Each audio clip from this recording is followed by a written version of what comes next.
Hello students, class 4 students. आज मैं आपको चैप्टर 4 से exercise 4B and 4C explain करूँगी। ठीक है, सबसे पहले हम एक्सरसाइज 4B के बारे में बात करेंगे। चलिए पेज नंबर 52 ओपन कीजिए। एक्सरसाइज 4B का जो फर्स्ट क्वेश्चन है इसको रीड कीजिए मेरे साथ। लिखा है find the product. It means जब दो नंबर आपको दिए जाते हैं उनकी मल्टीप्लाई जब आपस में करते हैं उसका जो आंसर आता है वो आपका प्रोडक्ट कहलाता है। ठीक है, तो सबसे पहले हम क्या करेंगे, जो आप क्वेश्चन नंबर फर्स्ट का ए पार्ट देख रहे हैं यहाँ पर, मैं हर क्वेश्चन से एक पार्ट कराऊंगी जैसे कि आपको पता है। तो आप इसको क्या करेंगे, सबसे पहले ये एक्सरसाइज आपको कॉपी पे करनी है। ठीक है, तो इसको हम क्या करेंगे, सबसे पहले अरेंज कर लेंगे कॉलम में, क्योंकि ये आपकी 3 डिजिट इंक्लूड है इसमें। आप डायरेक्ट इसको मल्टीप्लाई नहीं कर पाओगे। जब आप छोटी डिजिट होती है उसको आप डायरेक्ट मल्टीप्लाई कर पाते हो। आपने छोटी डिजिट अभी तक सीखी होंगी क्लास 3 में, 2nd में मल्टीप्लाई कैसे करते हैं। अब आपको 3 डिजिट नंबर में मल्टीप्लाई करना सिखाया जा रहा है। ठीक है, तो आपको क्या करना है, कैसे मल्टीप्लाई करनी है वो मैं आपको यहाँ पे एक क्वेश्चन से बता रही हूँ। आप बाकी के पार्ट जो है वो सेल्फ प्रैक्टिस करेंगे। ठीक है, तो स्टूडेंट सबसे पहले आप देख सकते हैं यहाँ पर ये 1s है, ये आपका यहाँ पर 10s है और ये कॉलम आपका 100 का है। ठीक है, तो 3 की मल्टीप्लाई सबसे पहले 1s वाले कॉलम में करेंगे, फिर 3 3 से ये आपको 10s वाले कॉलम में करनी है मल्टीप्लाई, फिर इसी 3 से ये आपको फिर इसके 100 वाले कॉलम में करनी है। तो ये तो नॉर्मल हुआ। अब आप चलते हैं सेकंड वाली डिजिट मतलब 2 पर। तो अब फिर से वही प्रोसीजर करना है, बट सबसे पहले आप क्या करेंगे, जो सेकंड लाइन है यहाँ पे देख रहे हो स्क्रीन पर अपनी मोबाइल की, इसमें आप सबसे पहले यहाँ पे क्रॉस लगाएंगे। ठीक है, फिर इस 2 की मल्टीप्लाई किस में करेंगे, 1 में करेंगे, फिर 2 की मल्टीप्लाई 3 से करेंगे, फिर 2 की मल्टीप्लाई 2 से। अगर कैरी आती तो आप कैरी को इंक्लूड करते चले जाते हैं, जैसे कि आपने प्रीवियस क्लासेस में सीखा होगा। ठीक है, कैसे इंक्लूड करते हैं हम कैरीज को। फिर इसी तरह से थर्ड डिजिट के लिए आपको अप्लाई करना है। पहले 2 बार आप पहले जैसे सेकंड के लिए करा था तो 1 बार क्रॉस आया था आपका, लेकिन जब आप थर्ड डिजिट के लिए मल्टीप्लाई करेंगे तो सबसे पहले 2 बार आपका क्रॉस आएगा। ठीक है, फिर 1 की मल्टीप्लाई 1 में करेंगे तो 1 आएगा, फिर 1 की 3 से मल्टीप्लाई करेंगे फिर 3 आएगा, एज इट इज़ आ जाएगा नंबर, क्योंकि कैरी की इसमें रिक्वायर्ड नहीं है। ठीक है, इसमें ये कैरी वाला क्वेश्चन नहीं है इसलिए इसमें ज़रूरत नहीं है कैरी की। ओके, तो आपको इसी तरह से ये इसके सभी पार्ट सोल्व करने हैं। ओके स्टूडेंट्स, चलिए अब हम चलते हैं क्वेश्चन नंबर 2 पर। क्वेश्चन नंबर 2 पे क्या लिखा है इसको रीड करते हैं। इसमें लिखा है मल्टीप्लाई, यानी कि फिर से आपको क्या करना है, मल्टीप्लाई करना है, लेकिन इस बार आपको डिजिट क्या यहाँ पे देख सकते हैं क्या लिखा हुआ है। क्वेश्चन को चलो पहले पढ़ते हैं, क्या लिखा है, 218/402, यानी कि वर्ड्स में लिखा है, और आपको क्या करना है, इसको न्यूमरल में पहले अरेंज करना है, उसके बाद आपको क्या करना है, इसको मल्टीप्लाई करना है। ठीक है, तो सबसे पहले क्या करा हमने, इसको न्यूमरल में इसको अरेंज किया और उसके बाद इसको कॉलम में भी अरेंज किया और उसकी आपस में मल्टीप्लाई कर दी, जैसे कि हमने क्वेश्चन नंबर फर्स्ट में की थी। ठीक है स्टूडेंट्स, चलिए अब हम चलते हैं क्वेश्चन नंबर 3 पर। क्वेश्चन नंबर 3 में भी सेम चीज़ है। क्वेश्चन नंबर 3 में बोला है इन्होंने फाइंड द प्रोडक्ट, तो फिर से वही करना है, मल्टीप्लाई करनी है जो भी आपको नंबर दिए गए हैं। सबसे पहले आप इसको डायरेक्ट भी कैलकुलेट कर सकते हो, अगर नहीं कर सकते हो तो आप इसको कॉलम में अरेंज कर लीजिए। कॉलम में अरेंज कैसे करेंगे, जैसे छोटी डिजिट है तो डायरेक्ट कर सकते हो, 6 की मल्टीप्लाई 3 से करोगे, पहले कितना आ जाएगा, 18 आ जाएगा, फिर 18 की मल्टीप्लाई 13 से कर देना, ऐसे कॉलम अरेंज करके, और फिर आपस में मल्टीप्लाई करने के बाद जो आंसर आएगा उसको लिख लेना, लाइक जैसे कि आप अपनी व्यू इस मोबाइल की स्क्रीन पर देख सकते हैं यहाँ पे, जिसको मैंने सर्कल किया है। ठीक है, चलिए क्वेश्चन नंबर 4 को देख लेते हैं। क्वेश्चन नंबर 4 में क्या लिखा है, क्वेश्चन नंबर 4 में लिखा है find the product bye suitable rearrangement. आपको क्या करना है, इसको आसान तरीके से मल्टीप्लाई करना है।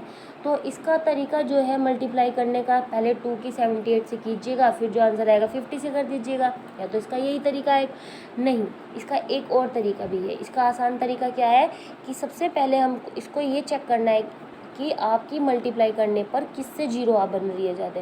हमेशा याद रखिएगा, जब मैंने आपको बताया था एक्सरसाइज 4A में भी कि जैसे कि 33 है और इसके अगर मैं 100 से मल्टीप्लाई करूं तो हम क्या करते हैं, जब जीरो हमारी 1 के साथ में लिखी हो तो हम 33 को डायरेक्ट लिख के इस जीरो को डायरेक्ट लिख देते हैं, तो आंसर हमारी मल्टीप्लाई हमें इसको अरेंज करने की ज़रूरत नहीं पड़ती फिर कॉलम में, यानी कि कॉलम में अरेंज करने करके इसको मल्टीप्लाई करने की ज़रूरत नहीं पड़ती, कैलकुलेशन को लॉन्ग वे से नहीं करने की ज़रूरत नहीं पड़ती है, हम इसको शॉर्ट तरीके से कर लेते हैं। तो इसी तरह से ही आपको इस वाले क्वेश्चन में भी यही चीज़ अप्लाई करनी है। तो इसका तरीका क्या है, अब आप ये सोचेंगे। तो इसका तरीका सबसे ये है आसान कि सबसे पहले जो फर्स्ट डिजिट नंबर है आपकी, उसको जो सेकंड नंबर वाली डिजिट है उसके वंस प्लेस से इसको मल्टीप्लाई करके चेक कीजिएगा कि ज़ीरो बन रही है क्या। तो 2 की मल्टीप्लाई अगर मैं 8 से करती हूँ तो क्या आता है, 16 आता है, तो जीरो नहीं बन रही है, तो आप इसको यहीं पे छोड़ दीजिए। अब 2 की मल्टीप्लाई 50 से चेक कीजिएगा, तो 2 की मल्टीप्लाई अगर मैं 50 से करती हूँ, 50 से करती हूँ तो क्या बनता है मेरा यहाँ पे, जीरो बनता है। ठीक है, तो ये हो गया आपका 100, क्योंकि 2 की 50 से मल्टीप्लाई करूँ, डायरेक्ट लिख देती हूँ 100।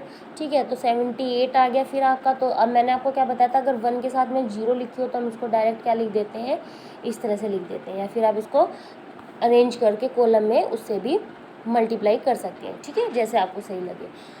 बाकी के पार्ट हमेशा की तरह आपको क्या करने हैं, रफ कॉपी पर ट्राई करने हैं। ओके स्टूडेंट्स, अब चलते हैं हम एक्सरसाइज 4C की तरफ। तो क्वेश्चन नंबर फर्स्ट को इसको देख लेते हैं। यहाँ पे क्या लिखा है, इसमें लिखा है in the garden there are 164 rows और ऑफ प्लांट्स। रो बनी हुई है, कितनी है, 164, लाइक इस तरह से जैसे आप स्कूल में खड़े होते हैं।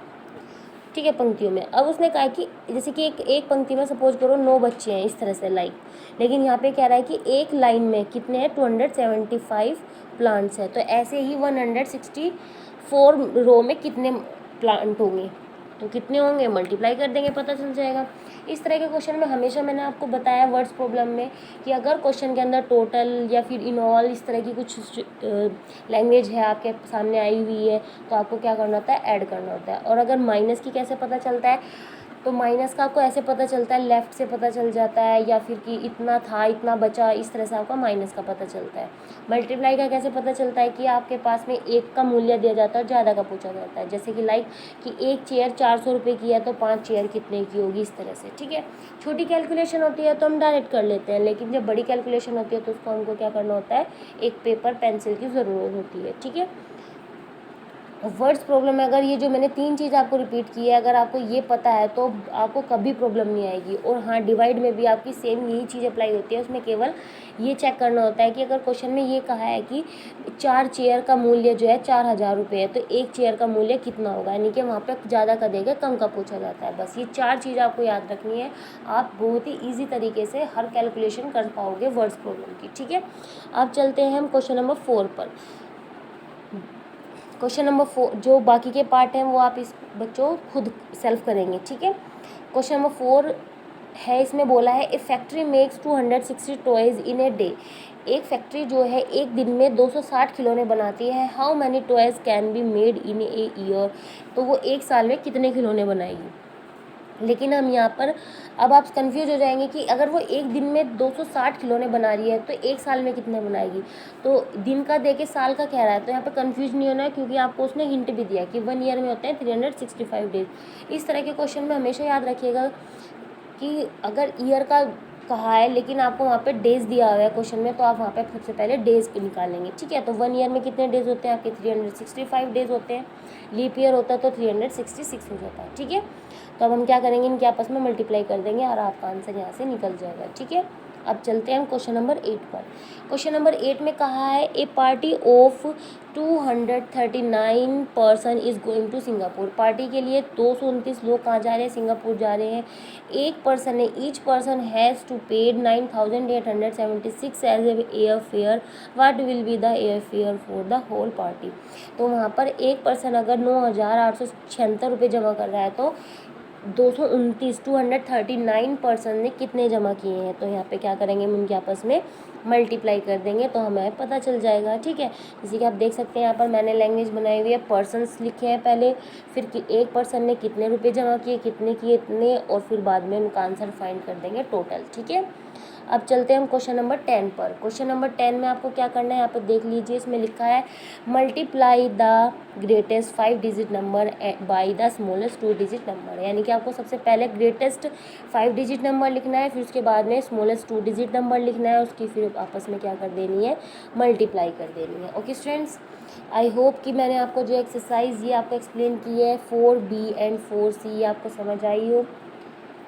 Okay students, thank you and have a nice day.